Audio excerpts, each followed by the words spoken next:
सध्याच्या सोशल मीडियाच्या युगात वास्तव आणि आभास यातील सीमारेषा धूसर होऊन गेली आहे. सोशल मीडिया, मग ते टेलिव्हिजन, व्हॉट्सॲप, इन्स्टा, फेसबुक आणि यासारखी विविध साधने असोत, या सर्वांचा व्यक्तीच्या आयुष्यावर आणि त्यायोगे एकूणच समाज जीवनावर एवढा खोल परिणाम झाला आहे की वास्तव काय, आभास काय यातील फरक ओळखणे देखील कठीण झाले आहे. जसजसे नवनवीन तंत्रज्ञानाची ओळख होत जाते, तसतसं आभासी जगाचा विळखा आणखीनच आवळला जातो. उदाहरणच द्यायचे झाले तर ऑनलाईन रमी, रियालिटी शोज, निरनिराळ्या प्रकारचे ऑनलाईन गेम्स, या सर्व प्रलोभनांमध्ये माणूस स्वतःला कसे अडकवून घेतो हे त्यालाच कळत नाही. रियालिटी शोजच्या नावाखाली अनेक टीव्ही चॅनल आणि जाहिरात कंपन्या स्वतःचे खिसे भरत असतात आणि अशा रियालिटी शोलाच वास्तव समजून आपण सर्वजण याला एक प्रकारचा हातभारच लावत असतो. परंतु एखाद्या व्यक्तीचे संपूर्ण आयुष्यच एका रियालिटी शो असावा आणि याचा त्या व्यक्तीला पत्ताच नसावा, असे घडले तर काय होईल? कल्पना करून पहा. आणि हीच मध्यवर्ती संकल्पना असलेला एक चित्रपट म्हणजे द ट्रूमन शो. आहे ना भारी कल्पना? 1998 साली प्रदर्शित झालेला द ट्रूमन शो हा असाच एक फिक्शनच्या जातकुळीतला चित्रपट. 25 वर्षापूर्वी जी फिक्शन वाटली, जी फॅन्टसी वाटली, ते आज खरोखरीच घडू शकेल काय, अशी परिस्थिती निर्माण झाली आहे. यासाठी चित्रपटाचा लेखक अँड्रू निकोल आणि दिग्दर्शक पीटर वियर यांच्या दूरदृष्टीचे कौतुक करावे तितके थोडेच आहे. चला तर मग समजून घेऊयात या चित्रपटाची अद्भुत कथा. या चित्रपटाचा नायक ट्रूमन बर्बँक. ट्रूमनची भूमिका जिम केरी याने अतिशय ताकदीने उभी केली आहे. हा ट्रूमन सी हेवन नावाच्या एका आदर्श शहरात राहत असतो. तो एका इन्शुरन्स कंपनीत इन्शुरन्स एजंट म्हणून काम करत असतो. त्याच्या कुटुंबात त्याची बायको मेरिल आणि आई यांचा समावेश आहे. त्याला मार्लन नावाचा एक जीवाभावाचा मित्रही आहे. त्याच्या रोजच्या आयुष्यात अनेक ठराविक प्रसंग घडत आहेत. रोज ऑफिसला जाताना शेजाऱ्यांना गुड मॉर्निंग म्हणणे, रोजच एकच ठरलेले वाक्य म्हणणे, in case I don't see ya, good afternoon, good evening and good night. रोज एकच कुत्रा अंगावर येणे, ठराविक दुकानातून वर्तमानपत्र विकत घेणे, एका ठराविक बिलबोर्ड समोर उभे राहून ठरलेल्या 2 व्यक्तींना भेटणे. पण हे शहर आणि त्या शहरात ट्रूमन बरोबर घडणाऱ्या या सर्व घटना या खऱ्या नाहीत. हे सर्व एका अफलातून रियालिटी शोचा भाग आहे. हे शहर म्हणजे एक महाकाय सेट असून तो एवढा मोठा आहे की the great wall of China खालोखाल मानवनिर्मित रचनेमध्ये या सेटचाच नंबर लागावा. या सेटमध्ये रस्ते, बंगले, गाड्या, ऑफिसेस एवढेच नव्हे तर चंद्र, सूर्य, बीच आणि समुद्र सुद्धा आहे. अगदी सोनोग्राफीसाठी वापरलेल्या एका कॅमेऱ्यापासून आता शहरभर बसवलेले सुमारे 5000 कॅमेरे आहेत की जे ट्रूमनची प्रत्येक ऍक्शन टिपत आहेत. टेलिव्हिजनवरील एक रियालिटी शो डायरेक्टर क्रिस्टॉफ याची एक भन्नाट आयडिया आहे. नेहमीच्या कंटाळवाण्या आणि नीरस टीव्ही शो ऐवजी प्रेक्षकांना काहीतरी विलक्षण असे द्यावे असा त्याने चंग बांधला आहे. त्यानुसार द ट्रूमन शो हा कार्यक्रम गेली 30 वर्षे म्हणजेच ट्रूमन त्याच्या आईच्या पोटात असल्यापासून सुरू आहे. या शोच्या पहिल्या शॉटमध्ये ट्रूमन गर्भावस्थेत असलेला दाखवला आहे आणि आपला चित्रपट सुरू होतो तो या शोचा 10,909व्या दिवसापासून, म्हणजेच ट्रूमन 30 वर्षाचा असल्यापासून. हा शो 24/7 लाईव्ह चालू आहे. त्याचे प्रसारण जगभर विविध भाषांमध्ये केले जात आहे.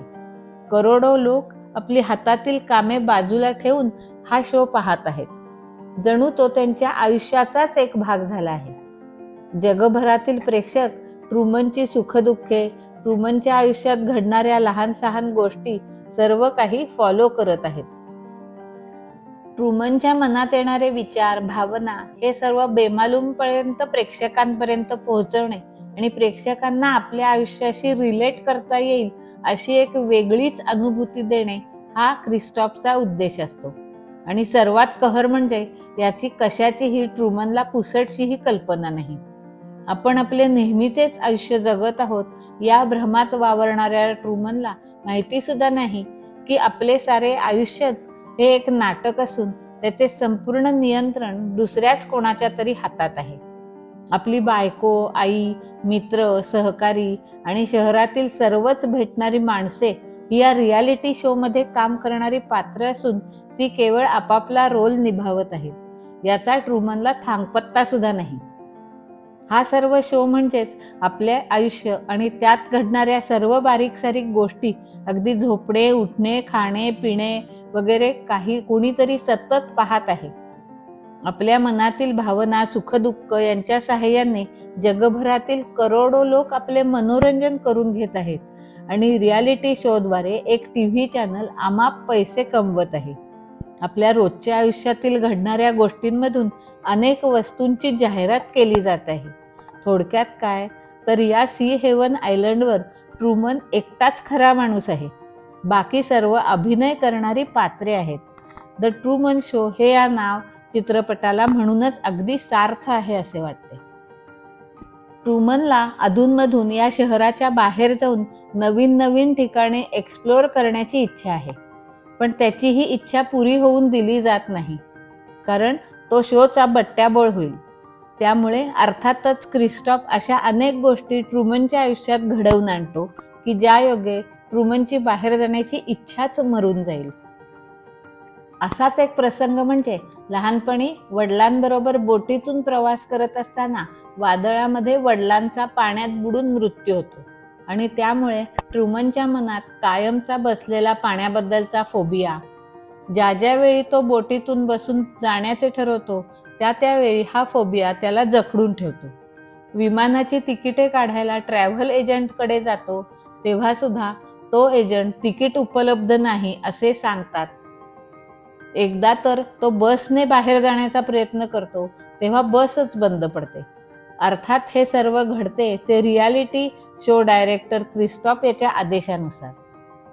आपल्या आयुष्यात घडणारी प्रत्येक गोष्ट क्रिस्टॉफ नियंत्रित करतो आहे आणि सारे जग त्याचा आस्वाद घेत आहे हे बिचारा ट्रुमनला अजूनही माहिती नाही. आणि अशातच ट्रुमनच्या आयुष्यात काही विचित्र घटना घडू लागतात. एकदा ट्रुमन रस्त्यावरून चालत असताना अचानक आकाशातून एक स्पॉटलाइट त्याच्या डोक्यात पडता पडता वाचतो. खरे म्हणजे हा शूटिंग मधील वापरातला स्पॉटलाइट असतो.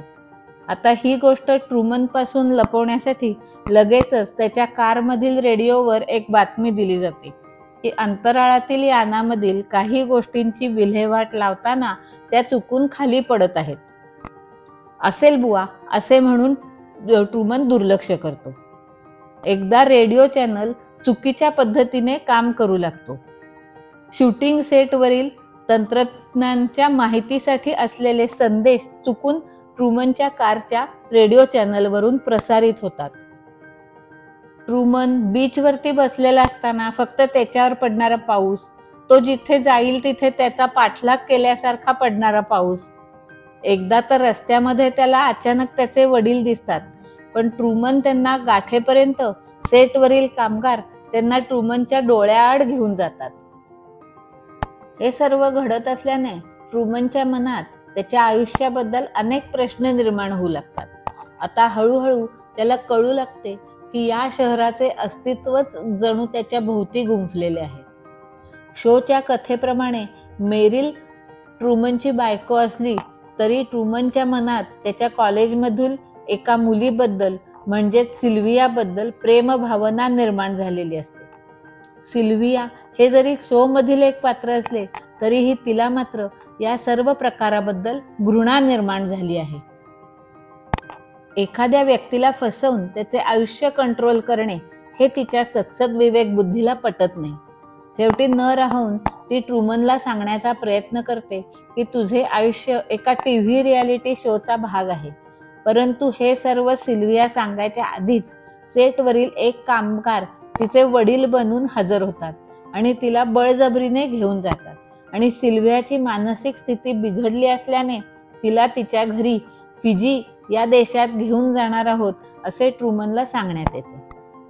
कॉलेज जीवनात घडलेल्या या प्रसंगामुळे ट्रुमनला फिजीला जाऊन सिल्वियाला भेटण्याची कायम ओढ असते. पण ज्या ज्यावेळी ट्रुमन जायचा प्रयत्न करतो त्या त्यावेळी काय घडते ते आपण मगाशी पाहिले. आता ट्रुमनला त्याच्या बायकोबद्दल म्हणजेच मेरिल बद्दल सुद्धा शंका वाटू लागते. एकदा त्या दोघांच्या भांडणात ट्रुमनच्या हातात टेबलवरील सुरी पाहून मेरिलचे पात्र रंगवणारी कलाकार घाबरून जाते आणि कॅमेऱ्याकडे पाहून डू समथिंग असे ओरडते. आणि त्या क्षणी त्याचा मित्र मार्लन येऊन काहीतरी सारवासारव करायचा प्रयत्न करतो.